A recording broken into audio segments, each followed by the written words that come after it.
नरसापूर येथील घटना ताजी असताना अकोल्यातही संतापजनक अत्याचाराची घटना घडली आहे।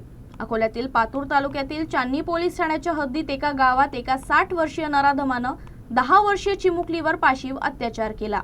यातच राष्ट्रवादी काँग्रेसच्या शरद पवार पक्षानं आमदार रोहित पवार यांनी पीडित मुलीच्या कुटुंबियांची भेट घेतली। यावेळी बोलताना त्यांनी अनेक आरोप केले आहेत। फार चुकीच्या पद्धतीने या लहान मुलीवर तिथे अन्याय झालेला आहे। ती मुलगी बोलू पण शकत नाही अशी आजची परिस्थिती आहे, घाबरलेली आहे। त्याच्याच बरोबर त्या मुलीला तो जो व्यक्ती होता ज्याने अत्याचार केला, आईला मारून टाकेल नाहीतर तुझ्या वडिलाला अडचणीत आणेल, मी पोचलेला आहे, माझी पोच खूप मोठी आहे, अशा पद्धतीने कुठेतरी त्या लहान मुलीला घाबरवायचा आणि तिच्यावर अत्याचार केला। खरं तर त्या लहान मुलीने धाडस दाखवलं, आई वडिलांशी ती बोलली आणि मग लगेचच आई वडिलांनी पोलिसांमध्ये जाऊन तक्रार केली। परवा संध्याकाळी 5-5:30 ला तक्रार केली।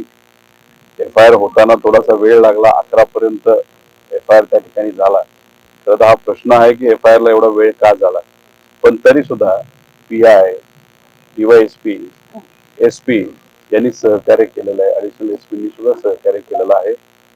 दुर्दैव एवढंच की तो माणूस ज्याने हा अत्याचार केला तो फरार आहे।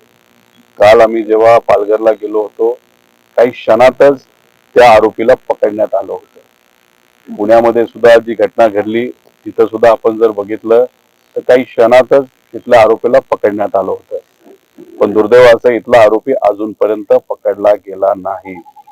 आणि आरोपी बोलत असताना काही लोकांशी असंही बोललाय की माझा दारूचा व्यवसाय, मी हप्ते देतो, मला कुणी काय करू शकत नाही।